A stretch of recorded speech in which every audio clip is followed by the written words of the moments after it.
It's amazing the gift of God, or rather the gifts. It's amazing. Now, when my children were 3, I was building a family. Just building a lifestyle for them. But now that they're all grown, and my youngest granddaughter, she's 3, and so now that she's come along, I am now observing.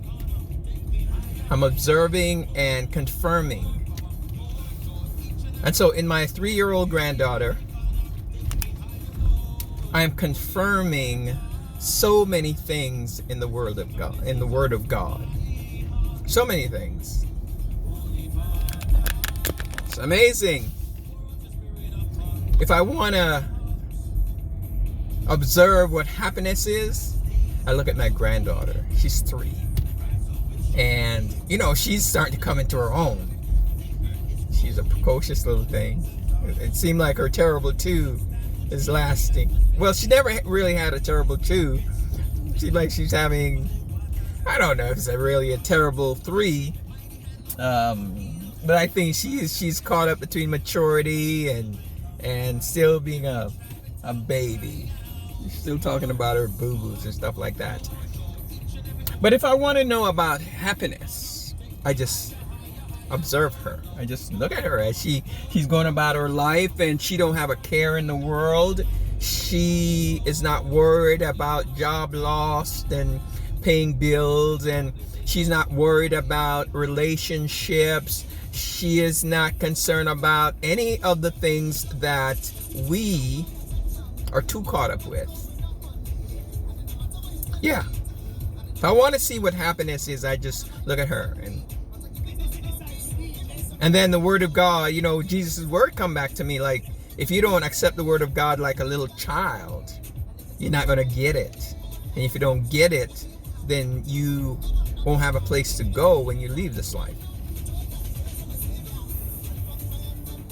Yeah, as I'm looking at her, I'm seeing and I'm hearing Jesus' voice, words echoing in my mind, that we have to receive the Word like a little child. Whatever we tell her, it just seemed like it just go in one ear and out the next. But then later on, as she start to behave, we're seeing that, she heard it all along, and it registered, and she digested it, and yeah. But as I look at her, I'm seeing how, we have to be with Jesus, how we have to be with the Word of God. Because everything she's learning, she didn't come into this world with any of it. And she has to be taught. Right? She was born. Jesus said you must be born again. I'm seeing, man. I'm seeing what Jesus is talking about. Because she was born into this world and she didn't have none of it. None of the human traits and quality and behavior patterns and all this stuff. Manners and all that stuff, right? She has to be taught. And so you have to understand that when and if you're truly born again, just like a little child, you have to be taught the things of God and the ways of God, the mannerisms of God. See? And that's how people can tell that people ain't born again, because they still have the mannerism, the style, the this and that of the world. No, born again mean just like my little 3-year-old daughter when she came into this world, and as she grew, she got to be taught certain things. She got to be potty trained. She got to be taught the difference between, yes ma'am and yes sir, and all these fundamental things of being a decent human being. And of course there's negative stuff that she's picking up also, but she has to be taught. Even the negative stuff, she has to be taught. She comes into this world like an empty vessel with the capacity to learn and to absorb and to receive all this stuff. And And it's the same thing when you come to Christ. Yeah, when I look at my, like I said, I'm in an observing frame of mind now. When I want to know what beauty is, real beauty, I look at that pretty little girl, that beautiful little girl. Perfect skin and teeth and everything just working, man.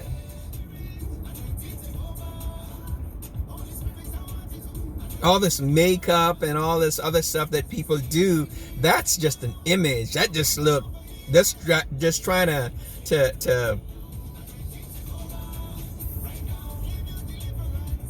appear like she does. She don't need no eyebrow pencil. She don't need all that. She don't. Just beautiful. So that's the standard, right? You know, for me, she is a standard, and she came into this world. God gave her to us. So everything God make and God does is better than any enhancement or any substitute or anything that we can come up with.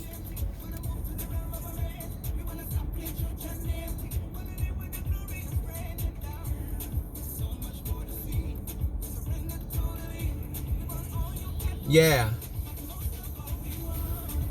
It's amazing how when you recognize these things, you know, and when you recognize it, what it does is it causes you to surrender to the unseen hand of God, surrender to believing that His Word, the Bible, is true, and surrendering to the things that it say for us to do and how to live. Surrendering to faith in God, the unseen hand that created the natural universe, as recorded in the Bible. And then He gave us all the stuff around us for us to prove that His recorded word is true. Yeah, as I look at my 3-year-old daughter, man, or granddaughter rather, it's amazing because I'm observing her and I'm comparing everything the Bible, you know, I'm comparing everything the Bible said, everything the Word of God states. I'm comparing it to I'm looking for the reality in her, and it's being confirmed. You don't believe me? You try it. You find some little baby and you monitor her progress and compare it to the Word of God. So when people come and people say, oh, give me some proof, give me some this and that, whatever, you know, what they're really asking, they want God to come down to their level.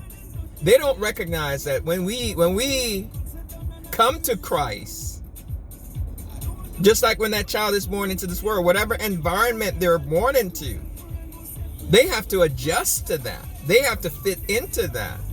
You know, whether they're born in the ghetto or they're born into Beverly Hills, they have to, you know, work with that. That's, you know.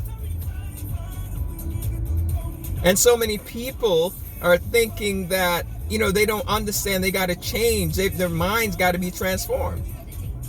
You know, it's just like as I look around me and people around me, from my house all the way out to the end of the world, I see that people are not in their right minds. Most people are not in their right minds. Your right mind is your God-given mind. My 3-year-old granddaughter, she's in her right mind.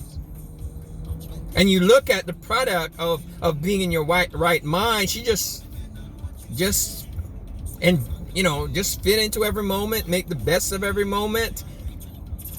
You know, she cry when she get a boo-boo, and she cry, you know, when you tell her no and she don't get her way and this, that, and whatever, but it doesn't even last. It doesn't scar her. She cry and she move on. That's what we do when we're in our right minds. But when I look at the world, all I see is people drugged out. Keep going from one drug to the next, trying to get one high off from the other. They got to be high. They got to be. You're not in your right mind when you're high. I see here in the U.S. like people pop pills and everything. You run to the doctor and they just medicate you. You're not in your right mind when you're medicated.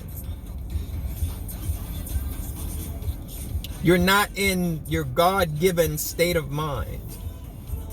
Look around you now. Most people are not. To be carnal minded is not to be in your right mind. Your right God-given mind. Your carnal minded, it's death. Because again, you're not seeing God. You're not focusing on the things of God. You're carnal minded. Your focus, your priority are the things of this life, which die with you. In a previous video, I talk about the promises of God, how God has better promises for us. And when you think about it, you think about someone, a rich person dying or a famous person dying. Their fame, their riches, their fine cars and houses and this, that, and whatever, great bank statement. They can't take it with them. This is why you got to focus on you got to be in your right mind to focus on the promises of God, because all the great things of this world you can't take. And people are not in their right mind to see it, so they continue to thrive after the things of the world. And they're ignoring Matthew 13 that talks about the seed, which is the word that was sown among thorns. And it says that the things of this world, they choke the things of God in your life. As I look at my 3-year-old granddaughter, I can see the result of not focusing on the things of this world, because she don't really care. She go from one toy to the next. She don't have toys. This girl is she just moved to whatever. You take this away, she just moved to that. You take that away, she's just finding way to, because her focus is on none of those things. Her priority, are none of those things. She's just living life as, with all the things that God has given to her. Her ability to think, her physical abilities to run, to move, to touch, to write, she's just using all those things. That's what happens when you're in your right mind, when you're in your God-given mind. Most people aren't.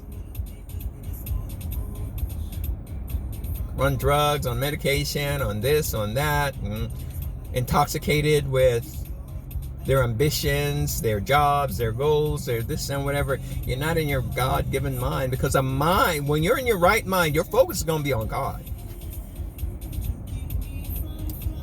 And when you're in your right mind, God can show you. See, your mind has to be aligned with God in order for Him to show you, the things of the world. God's got to open the mind of your mind and your heart to be able to see and to observe and to see Him and the reality of His presence in the world. Most people aren't in their right minds. You're on drugs, cigarette, whatever you're doing, you're not in your right mind. Because you know what? Come to think about it, you can't be in your right mind if you think that drinking is an option. You can't be in your right mind if you think of getting high, crack, coke, whatever is an option to anything. You can't be in your right mind. You can't be in your right mind if you think that satisfying the desire of your flesh and your mind, is a solution to anything. Because they aren't. They're temporary relief. I don't know if it's really relief, because after all that is said and done, your problem is still here that you got to deal with. You know what I mean? If you get depressed and whatever, and you go have a drink and this and that, whatever the thing that depresses you is still there. Those things don't move it away. It close your mind or close it off for as long as you're high, but you gotta come down and you gotta sober up, and the problem is still there. Let's say you get into a situation and you need $10,000, and you don't know where it's coming from. Go out and party, get high, get drunk, do whatever you do, and satisfy you know, when you come back down, you still need $10,000.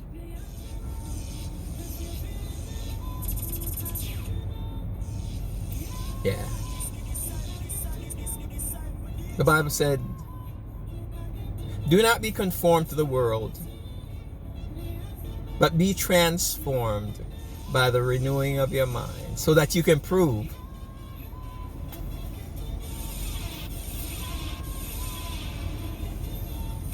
be not transformed. Do not conform to the world, but be transformed. Isn't it in Romans somewhere? I'm thinking it's Romans. Yeah, I really want to see it. I want to see it. Be not. I might not be correct. That's in Romans, but I don't know why I'm thinking that's probably not the one.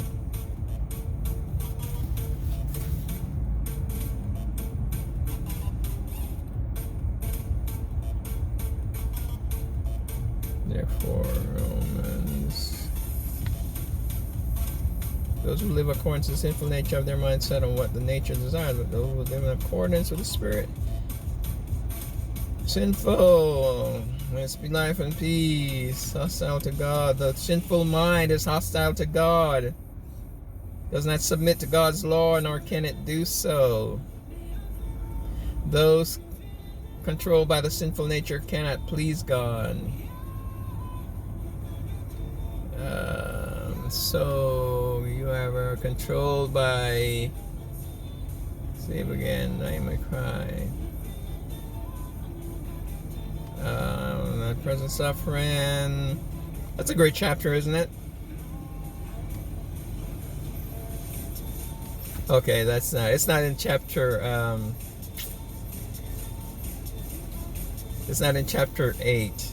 But either way, go read Romans chapter 8 today. Great chapter. Again, the point is, do not be conformed to the world, but be transformed by the renewing of your mind. I think it continued to say, so you can prove what the will of God is, or something to that effect.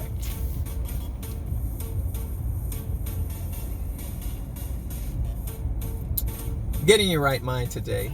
Let the Word of God, the power of God, transform your mind, so you can mind the things of God. Bless up.